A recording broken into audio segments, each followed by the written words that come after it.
intentionally, I'm going to say intentionally mauled. She was mauled. Did Caitlin Clark just openly threaten the refs after McBride basically assaulted Lexi Hull? Because what happened to Lexi Hull was a jaw-shaking elbow, a whistle that made zero sense, and Caitlin Clark on the sidelines losing her mind at the refs. But here's the real question. Was this just one missed call? Or is the league actually punishing anyone who dares to stand with Clark? Drop your take in the comments right now, because this one is about to get ugly. Let's start with the moment that has Fever fans screaming robbery. Fourth quarter, national TV.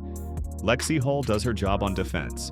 Kayla McBride grabs a rebound, Hull contests, and then, bam. Elbow straight to the jaw. He just throws her elbow up and bam, Lexi right in the face. Let me see if I can I'm gonna try to give y'all some quick action. Boom!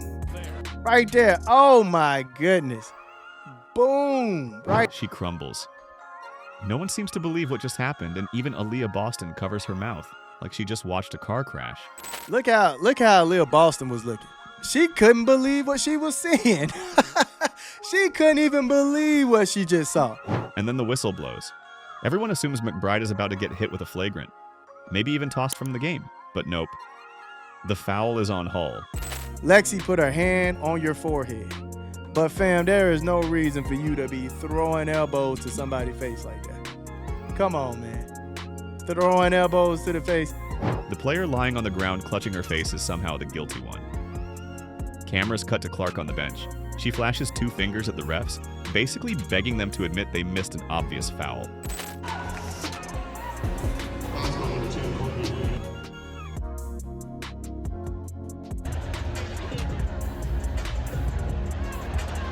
Here's the part that made it even wilder. Caitlin Clark didn't just sit there on the bench. She came onto the floor, waving at the refs, telling them to review the play. Over and over.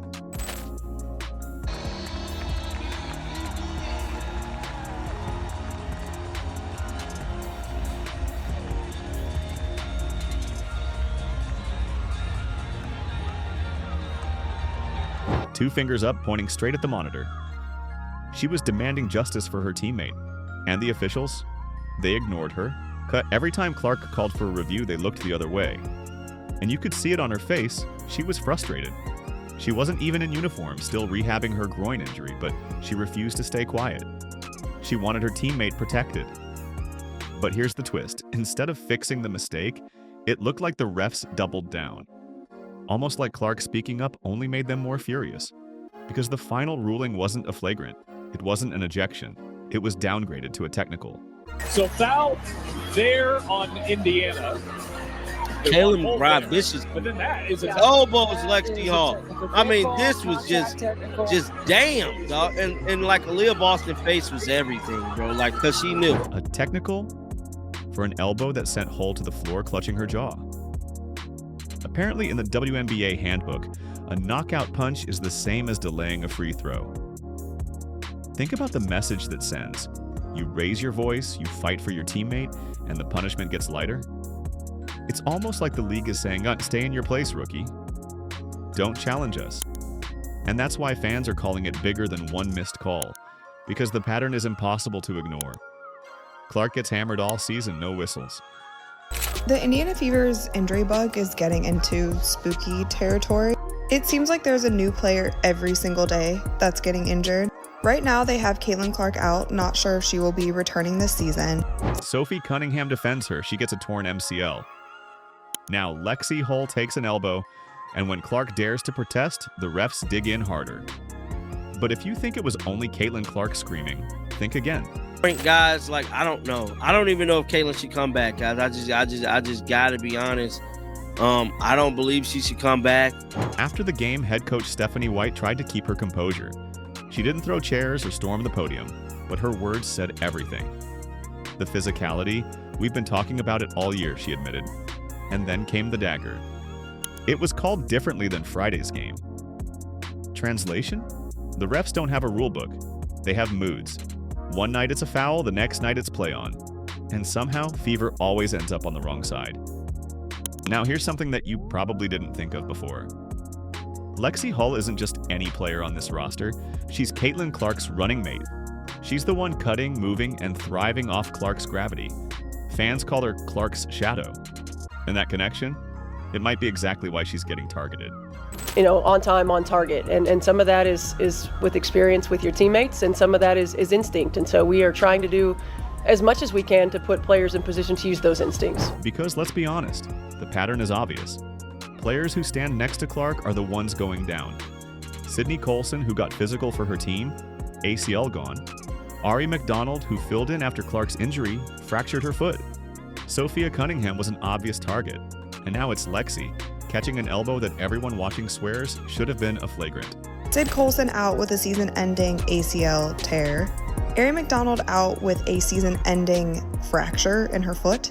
Sophie Cunningham out with a season-ending MCL tear. And then just today, before the game, they announced that Chloe Bibby would be out with a knee injury, and basically they just said it's soreness and they're just playing it safe. And yet the league says nothing. Silence from the commissioner's office. No statement about protecting players. No review process that fans can actually see. Nothing. Meanwhile, the same names keep throwing elbows, yanking ponytails, dragging stars to the floor, and walking away with barely a slap on the wrist. Why are certain players allowed to be physical with zero consequences? And why is it always Indiana on the receiving end? Because let's rewind. Angel Reese gets yanked down by her hair, common foul.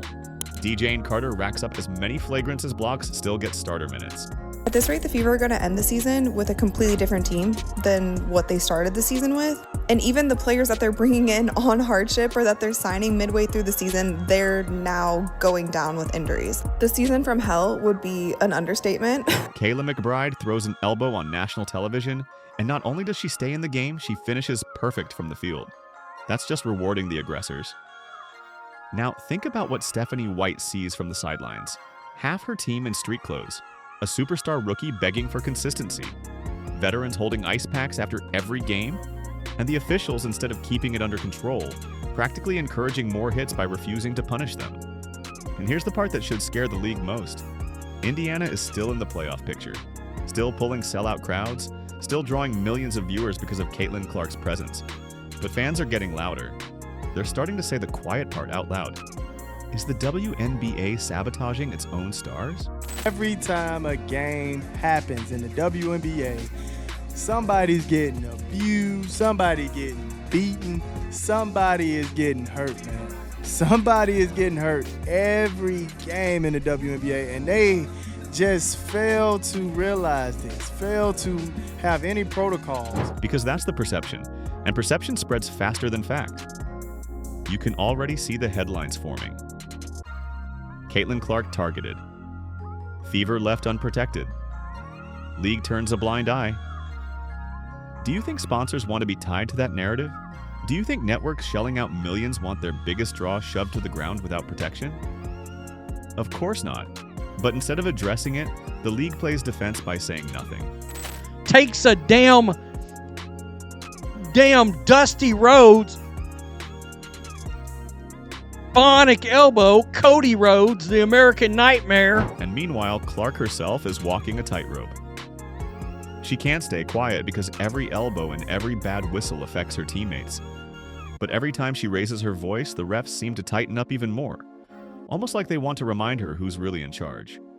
That's the dangerous game here, because if the league is willing to let Lexi Hull take a shot to the jaw, call the foul on her, and then ignore Clark begging for a review, what's next? Another season-ending injury? Do that. But why can't somebody get in there and push up on that other player? Or give them a little push. Give them a push. Let them know you care. Get in front of them and be like, listen, bitch. You ain't finna do that. Another star lost?